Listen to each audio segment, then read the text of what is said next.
Hajimemashite, John here. Today our story centers around a man who wanted it all, and he would spend his entire life in his attempt to obtain everything and anything that he wanted, no matter what the costs.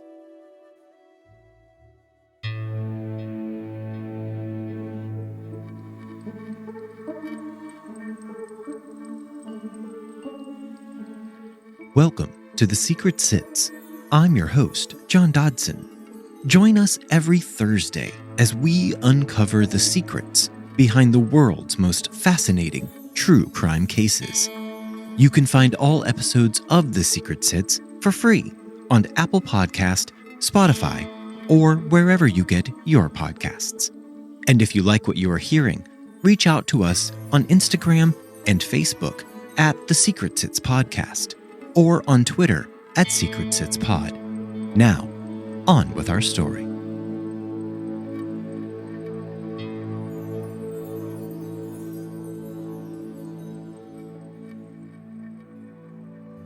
Minasan, konnichiwa. Watashi wa John desu. Honjitsu wa Om Supreme Truth ni tsuite o hanashi shitai to omoimasu. Chizuo Matsumoto only wanted one thing, even as a small child: to be rich.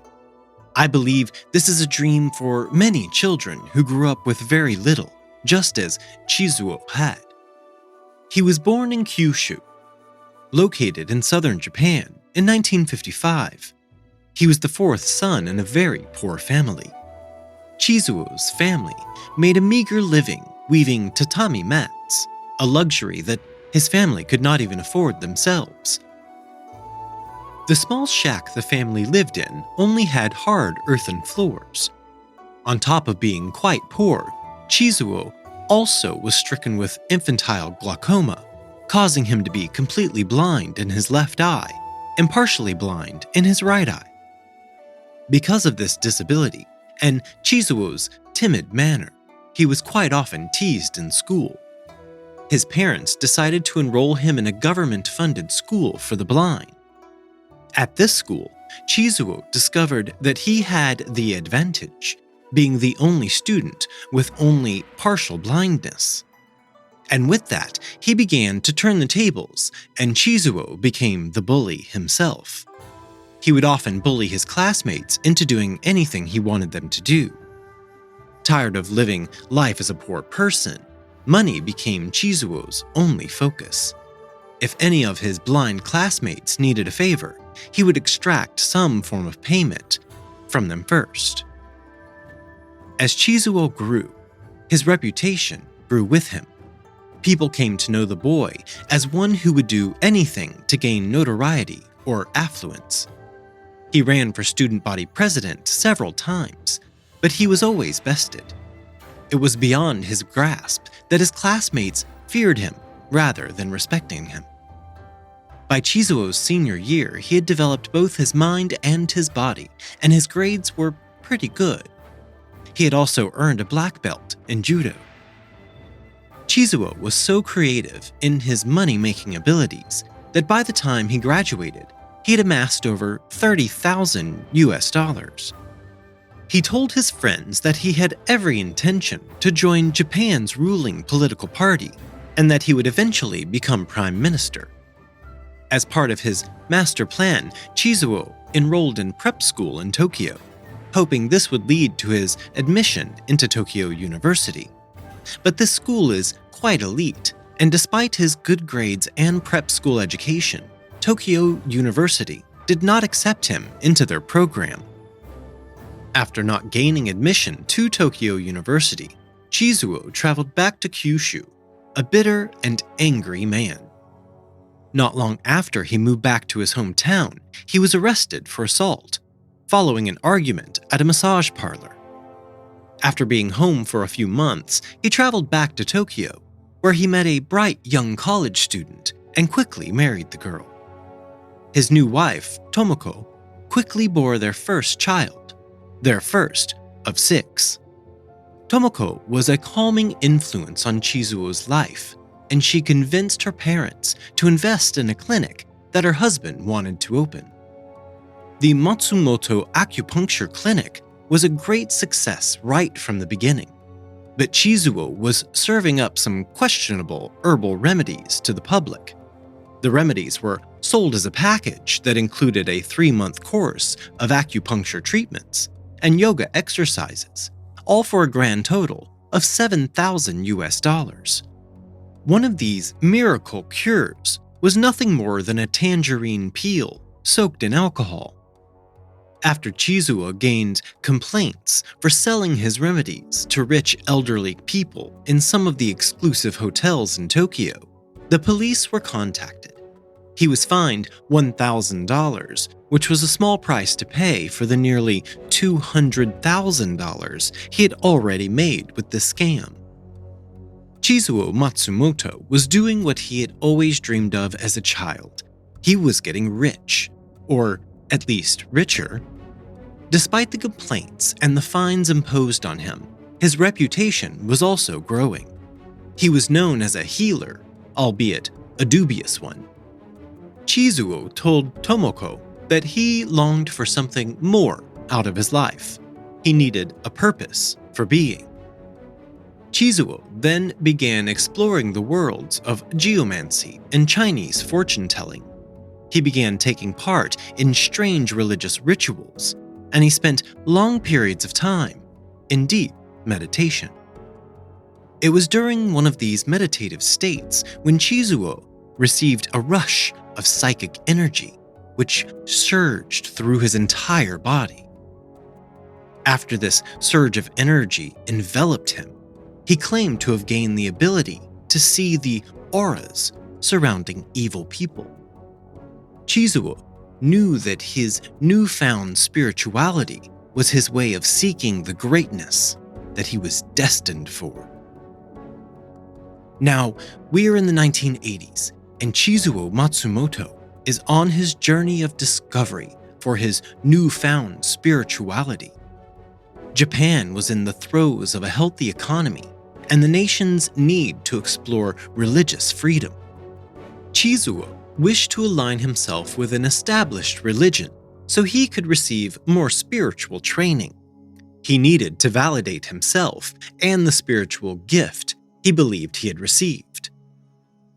At this time, there were hundreds of sects of obscure cults all over Japan, and Chizuo decided to pursue one called Agonshu, fundamentally Buddhist. This sect had embraced modern technology, and they beamed their message via their own satellite TV station. Chizuo decided to join this cult in early 1981, and he began training to gain admission. Training consisted of periods of meditation every day for 1,000 days. After completing this process, Chizuo felt that the process had robbed him of his peace of mind, and he immediately turned his back on Agonshu and began developing his own plans to start a sect. In 1984, he registered a company named Aum Incorporated, which soon became known as the Aum Association of Mountain Wizards. The company's sole income was derived from selling questionable health drinks. Soon after opening for business, some followers signed up for a yoga school. Chizuo was the chief instructor for these classes. Chizuo once again came to public light after a photo appeared of him in Twilight Zone magazine. In this photo, he was supposedly levitating while in a yoga pose. This is, of course, an often used trick, simply performed by flexing one's thigh muscles to imitate levitation. But Chizuo used this photo as publicity, and soon his yoga school was flooded with new members. This provided him with the capital to open several more schools across Japan. Chizuo was known in public as a gentle, caring, and charismatic leader. His influence had grown to the point where he appointed deputies to run his schools, while he went off to spiritual retreats in the mountains and on the beaches across Japan. While away on one of these retreats, Chizuo met a student who informed the man that Armageddon was coming and that only the people with the purest spirits would survive. Chizuo listened intently to this man's words, and he considered his own spiritual calling. After consideration, he believed that he was to become the anointed leader of such a race of people, and that he was going to single-handedly save the world. After returning from this trip of enlightenment, Chizuo declared to his followers that he would reshape the world and that they were all an important part of it. Chizuo began wearing flowing robes of pure white, and he let his hair grow out long. To complete this transformation from regular Chizuo Matsumoto to an acclaimed cult leader, he changed his name, and he would from then on be known as Shoko Asahara. The newly minted Shoko Asahara believed in his mission with a strong fervor. He gave daily lectures to his rapidly growing number of followers. They quickly began to share Asahara's vision for the future. Money was now coming in quickly as more and more people signed up for classes at his multiple schools, and Asahara brought in speaking fees for his personal appearances as well. Asahara began traveling to other countries outside of Japan, and he did this with two purposes in mind: to spread the word of Aum around the globe, and to align himself with other spiritual groups. In 1987, Asahara traveled to Dharamsala, a small village nestled inside of India's Himalayan mountains. He arrived with a large entourage in tow, and he arrived in time to take part in the New Year's celebrations. While there, he also received a personal blessing from the Dalai Lama. This so-called blessing consisted of a personal photo opportunity. But Asahara turned this photo moment, or blessing, into something much, much bigger. Asahara claimed that he was given a divine mission to show the Japanese people the true teachings of Buddha, and he insisted that the Dalai Lama had personally selected him for the task because he possessed the mind of a Buddha. When Asahara returned to Japan, he was bolstered by this new enlightenment. He wrote his first book, entitled Secrets of Developing Your Spiritual Powers. This book proved to be heavily self-indulgent, and it made promises of revealing secrets of how to read minds, levitate, see the future, and even develop X-ray vision. This book sold extremely well. The sales of this book spurred on a lucrative speaking tour. Tickets were $350 per person, but each person was promised to be injected with Asahara's divine energy as he laid his hand on the recipient's forehead. Many of Asahara's students claimed amazing results from these sessions. They had out-of-body experiences, miraculous recovery from injuries and illness, and even their skills at board games were elevated. After several months had gone by since Asahara received his divine mission, he told his followers that the Aum Association of Mountain Wizards was no more. They would now be known as Aum Supreme Truth. And this group was not a simple yoga school, but instead it was to be the beginning of a new worldwide religion. Asahara realized that he needed to begin expanding his empire of disciples further, so he asked them to make cash donations to the group in order to aid in their own spiritual development. The followers began to distribute leaflets and literature about the group, as well as selling copies of Asahara's book. Aum Supreme Truth started to become an eclectic mixture of Eastern religion and mysticism, with a heaping side dish of Buddhism, Zen, and Hindu teachings. Of all the religions that Asahara studied, he held the most adoration for the Christian prophecy of Armageddon. Asahara took his rudimentary understanding of the Book of Revelations and coupled this with influences from the Hindu god Shiva and the prophecies of Nostradamus. And this became Asahara's principal doctrine. Soon his lectures became speckled with prophecies of impending doom, claiming that the Earth would explode during a nuclear holocaust in the year 2003. The only people who would be saved were those who chose to follow his examples and attain spiritual enlightenment through the teachings of Om. Now, you may think this sounds a bit far-fetched. However, hundreds of Japanese citizens responded to his apocalyptic prophecies and paid millions of yen to listen to his teachings and take part in various rituals that he supervised. As each month passed, Om's Supreme Truth's numbers grew, as did Asahara's influence. One of the bizarre rituals Om members could participate in was a ritual of blood initiation. For this ritual, members would drink a small portion of the master's blood, and the master being Asahara himself. They had been told the blood of Shoko Asahara contained magical properties. In return for the great honor of participating in this ritual, each member paid $7,000. Asahara's bathwater was bottled and sold for $800 a quart. His beard clippings could be boiled in water and ingested as a tea. This could be purchased for the meager price of $375 per half inch. By the end of 1987, there were over 1,500 members of the Om in Japan alone. In 1988, the first international branch of the group was opened in New York under the name Om USA. Those who responded and joined Om found an atmosphere not unlike the Japanese public school system, with a period of initiation followed by grading up to higher levels of enlightenment.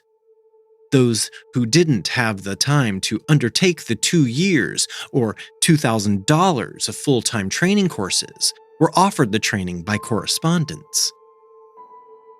Besides the cost of the courses, applicants had to pay a fee of $700 just to join.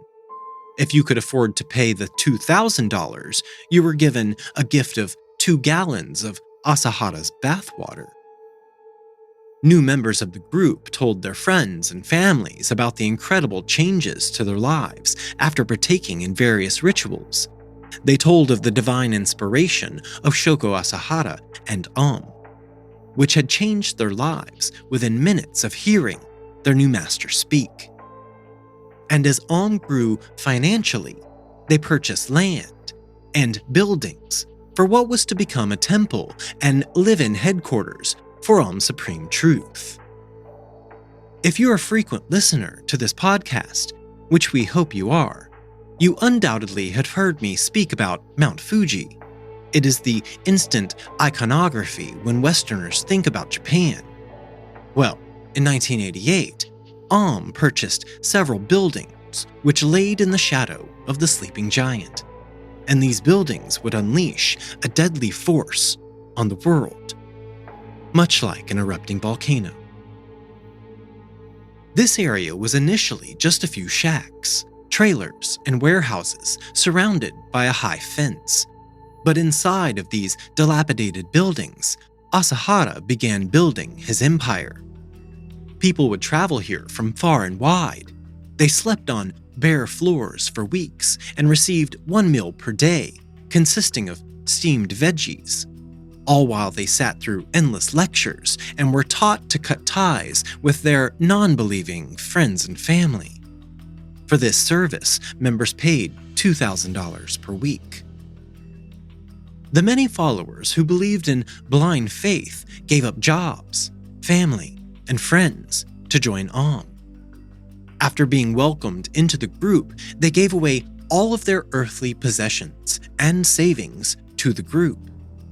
Members who wanted to elevate their status within the group would become nuns and monks.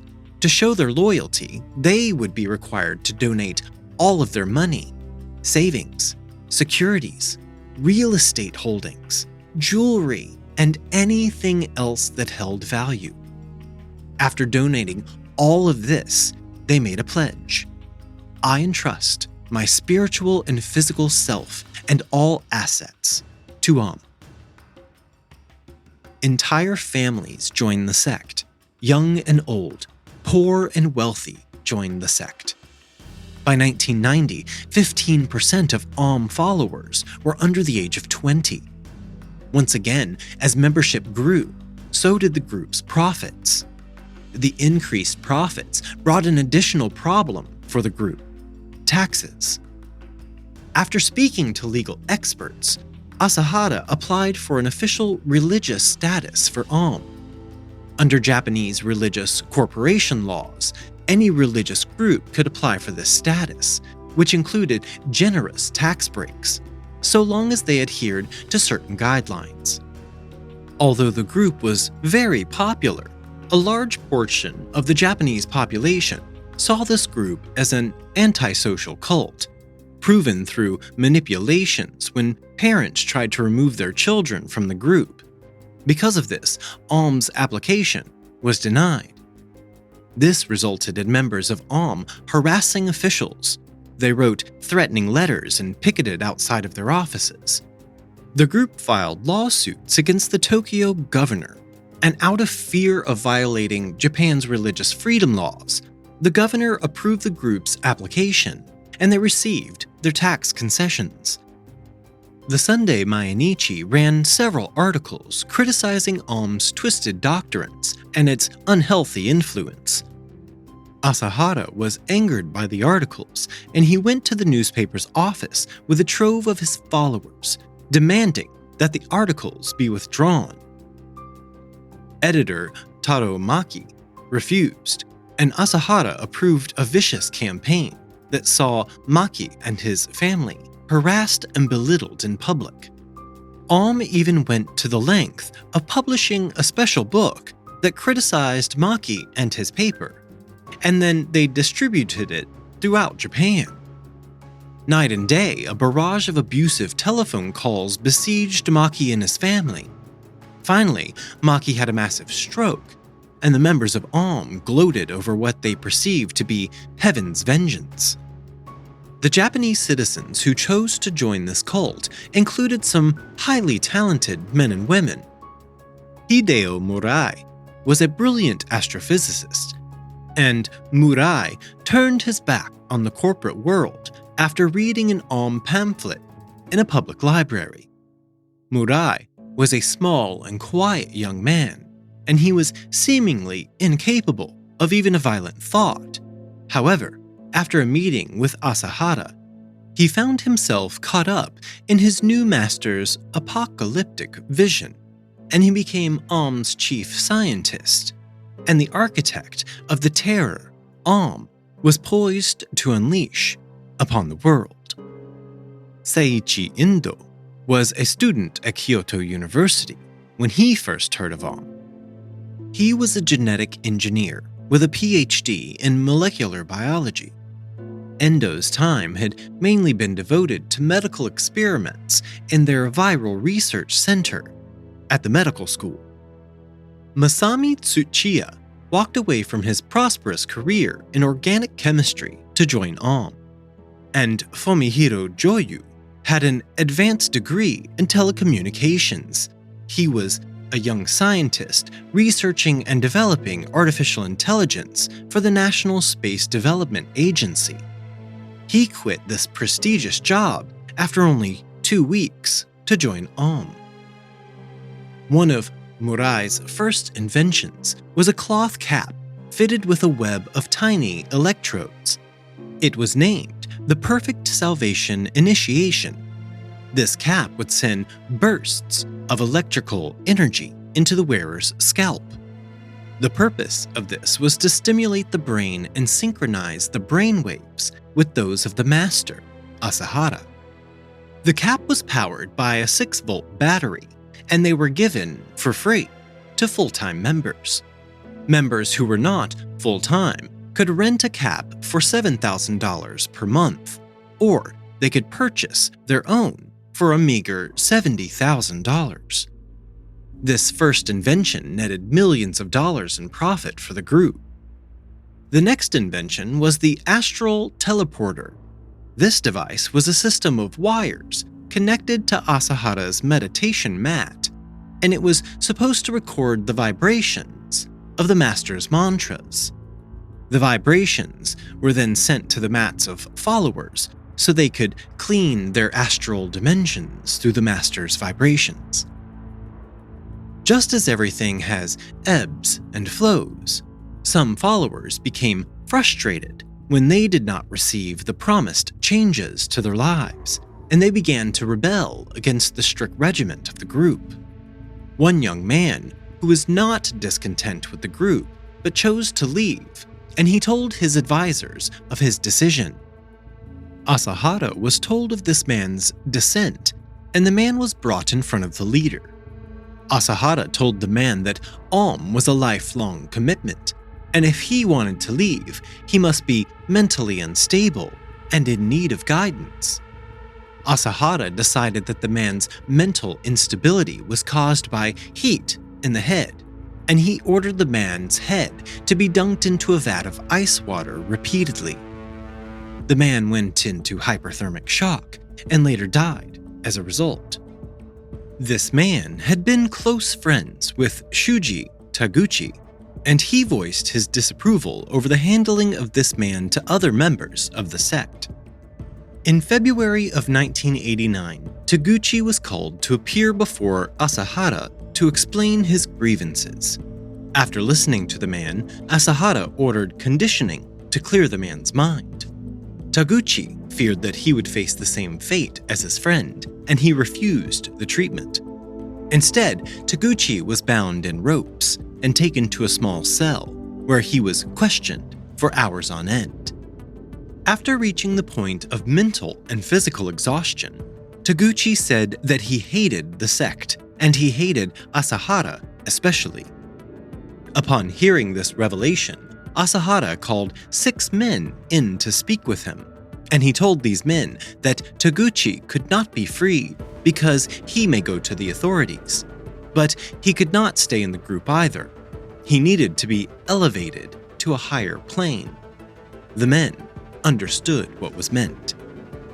The men returned to the man's cell and gave him one more chance to change his mind about the sect. When Taguchi remained steadfast in his beliefs, the men tied a rope around his neck, strangled him for a while, before finally breaking the man's neck, killing him instantly. His body was wrapped in a plastic sheet and taken to a courtyard where it was dumped into a drum and doused with gasoline. Shuji's body was set afire and burned for several hours. Asahara inspected the remains and ordered that they be burned again until only ashes remained. Tsutsumi Sakamoto was a young and brilliant 33-year-old lawyer from Yokohama. He had established a reputation as a hard-working human rights lawyer. Sakamoto had agreed to represent one of the families seeking the release of their underage daughter from Om. After he took this case, word quickly spread, and soon many more families asked for his help as well. By October, Sakamoto was preparing actions for 23 different families, all of them having lost family members to the cult. And Sakamoto was no stranger to the laws pertaining to these dangerous cults. He had taken on the Moonies cult several years earlier. He organized all of the complaints into a group called the Society of Om Supreme Truth Victims. He then contacted Om officials to negotiate on behalf of the families. Om's legal counsel was Yoshinobu Aoyama, who was the youngest person to pass the bar exams at Kyoto University Law School. Aoyama first offered a meeting between one of Sakamoto's clients and her daughter, but Sakamoto presented his case for the release of all the children in question. The media soon learned of Sakamoto's dealings with the Aum, and he stated on radio and television interviews that Aum was guilty of holding members against their will, fraud, and unethical practices. The group quickly made pamphlets attempting to discredit Sakamoto, and they distributed them throughout Yokohama. They then began making threatening phone calls to his home and office. Sakamoto responded by increasing legal pressure on the group. Asahara called a meeting with some of his men to discuss their Sakamoto problem. His instructions were clear and straight to the point. Something had to be done to silence Sakamoto. Asahara knew that his religious group was still in the probationary stage with the government, and any impropriety could lead to the loss of their religious status and tax advantages. Asahara was told by his men that they had a drug which could kill the lawyer within 5 minutes. They decided that they would drag Sakamoto into a car and inject him with the drug. Dr. Nakagawa, one of the cult's physicians, was eager to carry out these orders from his master. They scheduled the attack for the following day. On November 3rd, 1989, a small group of members left the Aum compound to drive to Yokohama. Among these men were Murai, the chief scientist, Hashimoto, an expert in martial arts, and Dr. Nakagawa, who carried a pouch containing 7 syringes filled with potassium chloride. The men's plan was to wait outside of the Yokohama station for Sakamoto to return from work. They would then drag him into their car, inject him, and drive his body back to their compound to be disposed of in the fire. The plan was going as planned, but Sakamoto was late getting home on this day. The men waited several hours until they finally realized that it was a public holiday and Sakamoto would be at home with his family. The group called Asahara to ask for instructions on what to do next. He instructed the men to wait until the early morning hours of the following morning. Then they were to go to Sakamoto's home and kill his entire family. In the dark early morning, around 3 a.m., the group found an unlocked door into the man's home, and they made their way to the main bedroom. As they entered the room, an infant baby awoke and began crying. One of the men covered the baby boy's mouth with his hand as Dr. Nakagawa injected the tiny baby with a massive dose of the lethal drug. They then attacked Sakamoto with a hammer, beating the man about his head. This awoke his wife, Satoko, who began screaming and fighting the men until she too was beaten into submission. Both adults were then injected with the drug, but Sakamoto continued to fight until the men finally strangled him, until all of the life had left his body. The men wrapped the young family in their own bedding and transported them back to their compound. There, they disposed of the bodies. Asahara told the men, "Don't feel guilty. The child will be born again in a higher world." When Sakamoto failed to arrive at his office the following week, his associates became worried. Anxious family members went to the family's apartment to check on them. The sight that greeted them caused confusion. The rooms showed clear signs of recent occupation, with all of the family's personal items intact. The only thing missing, apart from the Sakamotos, were items of bedding. One curious item was found that seemed definitely out of place. On the floor, beside a cupboard, Sakamoto's mother found a badge inscribed with the insignia of Aum Supreme Truth. The police were called and made a rudimentary investigation, but seemed disinterested in the family's disappearance. When it was suggested that Aum was responsible, the police backed away from the suggestion, proposing that Sakamoto, who they saw as a troublemaker, had organized the whole thing to discredit News of the event reached the media, and soon Aum's name was being linked to the disappearance. The public pressure made it difficult for the police to continue to ignore the connection. And finally, 16 days after the family's disappearance, the police reluctantly approached Aum and requested an interview with Asahara. Asahara avoided the police for several days before leaving the country to travel to Germany, supposedly to oversee the European expansion of Aum. While Asahara and his vast entourage toured Germany on a recruiting drive, the media interest in the Sakamoto case was increasing. The Sunday Mainichi, because of its previous exposure to Aum's antics, believed they were responsible and sent a reporter to Bonn, Germany, to interview Asahara. This reporter was refused entry to the Aum residence and was subsequently dragged away by Asahara's men.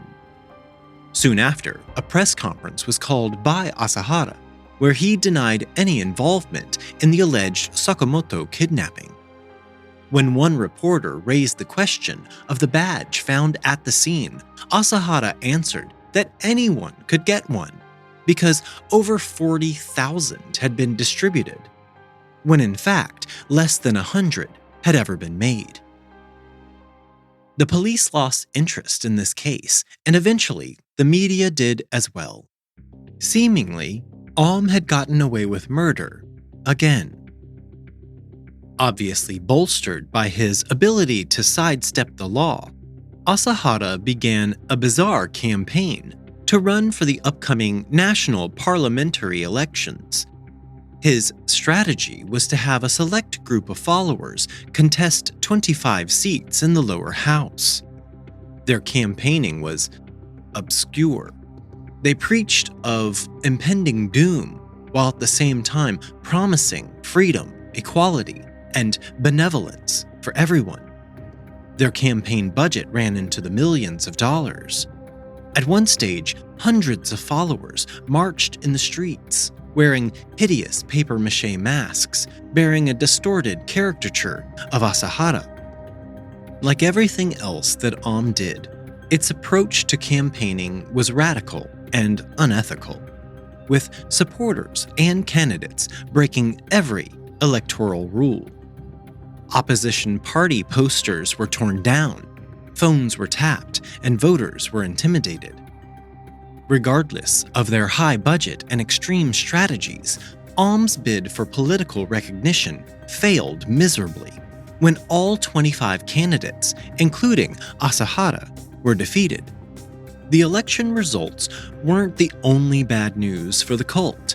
Throughout Japan, Aum was coming under intense scrutiny.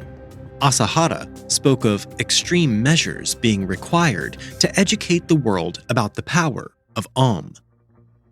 He talked of raising an army to fight anyone who opposed his teachings. The election defeat seemed to act as a catalyst to his maniacal plans, as he urged his scientists to create high-tech weapons for the coming war. At the beginning of 1990, Asahara's agenda could be summed up in one single word: revenge.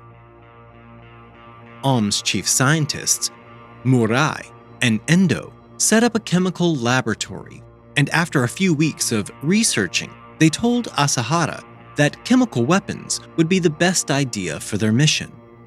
They set about testing and did trial runs, using one of the most infectious chemicals known to human beings at the time, Clostridium botulinum, which is the chemical basis for botulism. Typically, this chemical is ingested by way of food, and it is known to be one of the most poisonous substances in the natural world. It is 10,000 times more potent than cobra venom. 1/1,000,000th of a gram could be a lethal dose to a human. The problem with this compound, they discovered, was that when it was introduced to air, it became neutralized.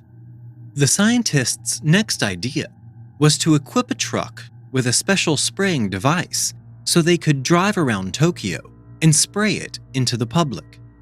They wanted to focus on the Japanese parliament area because Asahara wanted to teach the Japanese government a lesson. Asahara and over 1,000 of his followers were staying on the southern Japanese island of Okinawa, while the scientists worked on this idea. The overall idea was to kill off the entire Japanese government in one fell swoop. This way, Shoko Asahara could step in to lead the nation. The scientists were able to get the sprayers to work, but unfortunately for them, and fortunately for the Japanese public, the toxin did not work. The scientists knew that they needed to find a different substance for their attack. As the work continued in the labs, Asahara took another trip aimed at expanding his ever-growing empire. In March of 1992, arrived in Moscow. And there, they were greeted with much fanfare. Many of the Russian people quickly followed the group, as hundreds showed up to hear Asahara's teachings and his predictions about the end of the world. After several months of recruiting, Russians of all different social statuses had joined, including government officials. Asahara had formed alliances with top Russian officials, including Oleg Lobov, chairman of the Russian Security Council.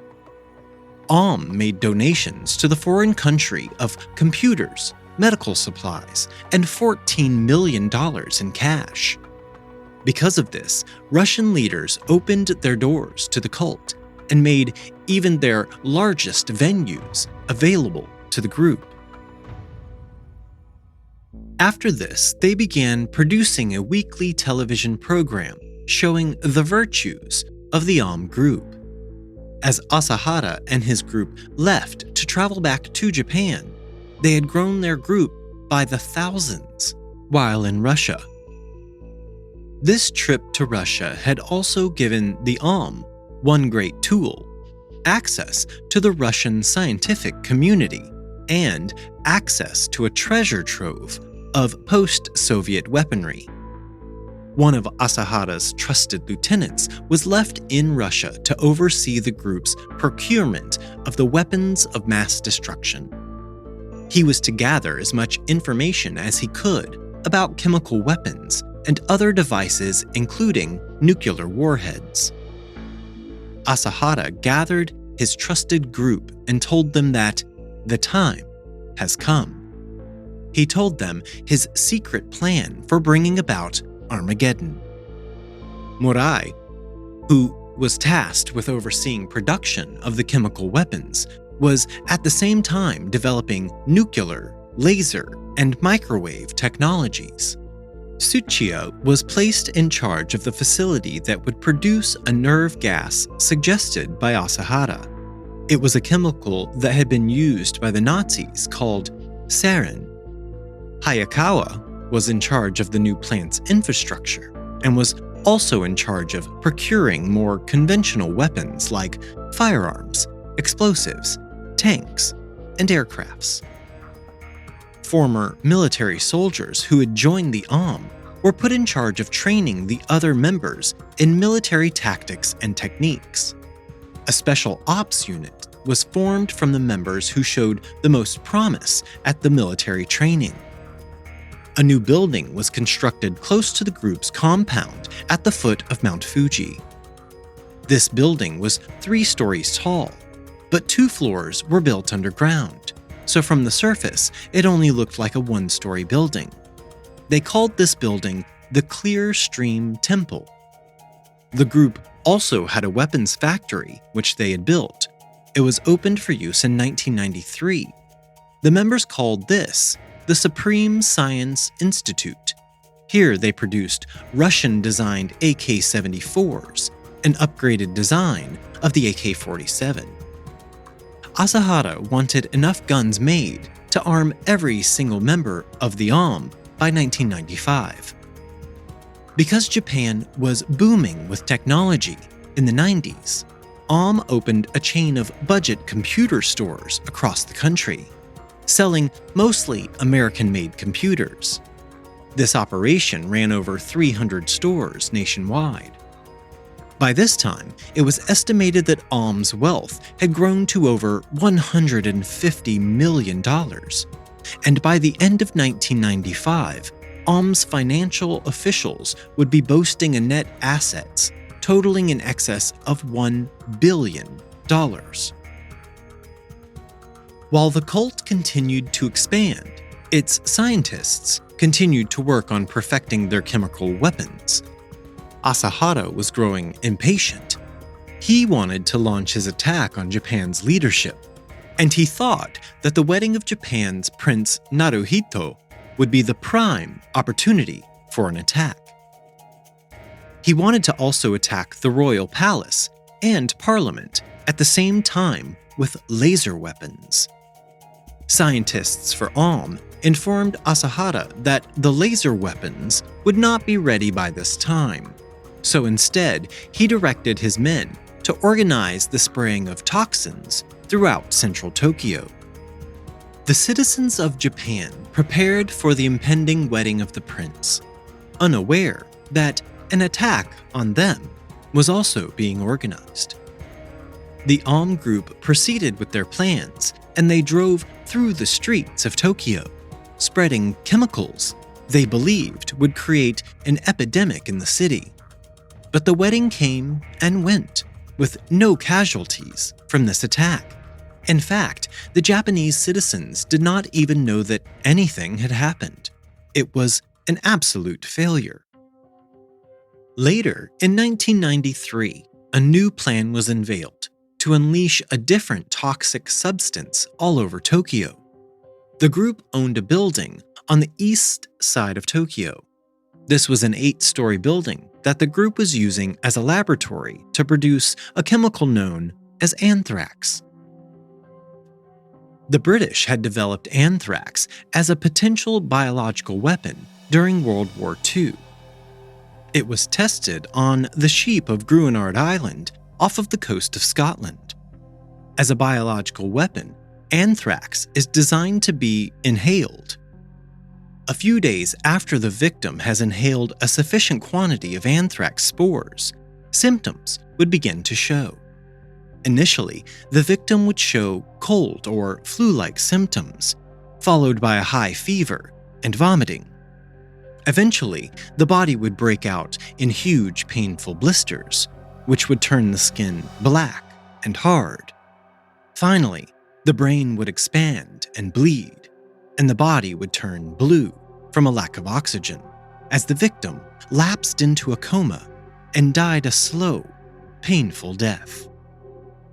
Once the disease was established, it was almost always fatal, as Russian biowarfare experts learned in 1979 when an accident released anthrax into the city of Sverdlovsk. In this incident, more than 60 people were killed.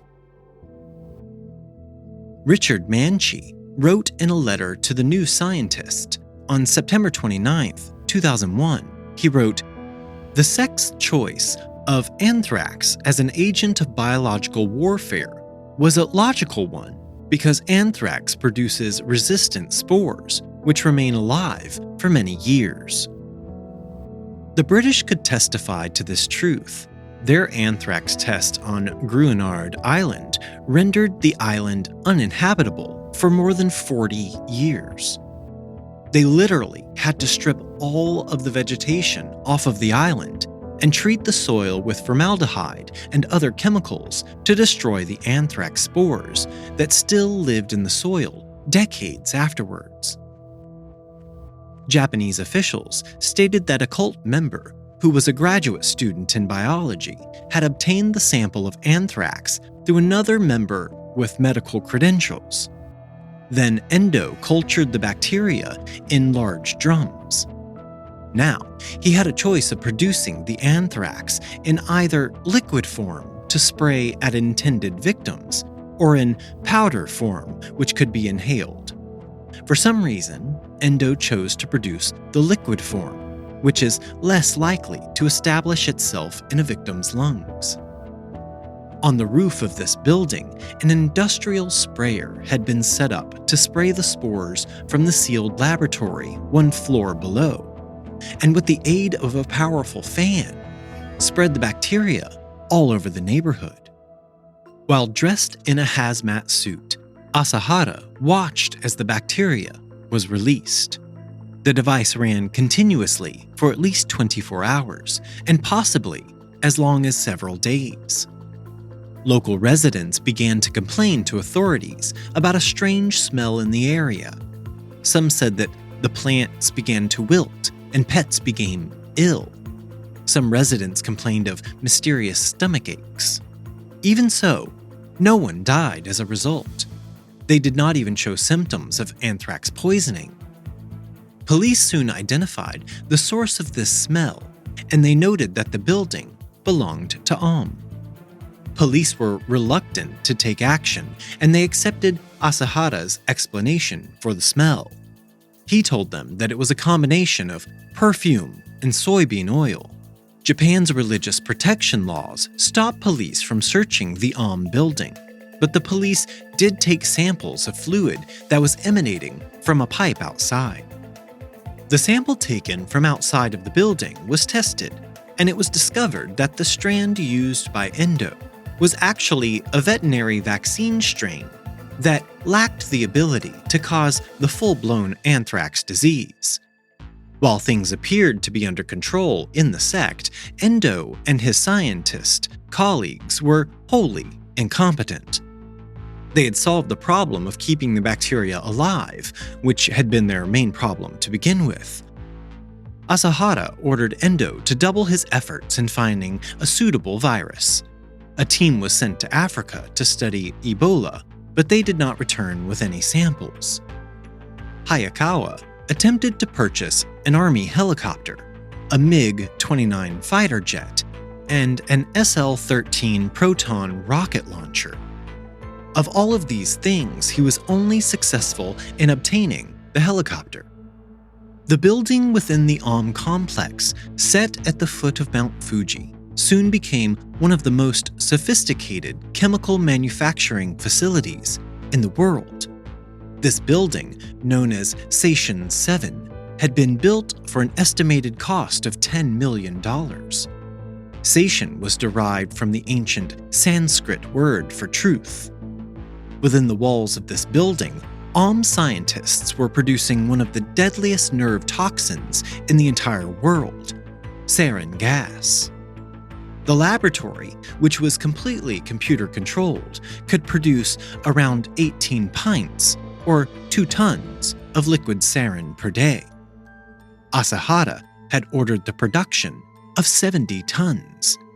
This would be enough to kill every living thing on planet Earth.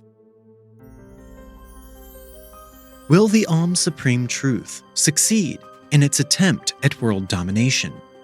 Well, join us next week on The Secret Sits as we finish our story about this terrifying cult, which seems to have found its footing as a budding terrorist organization.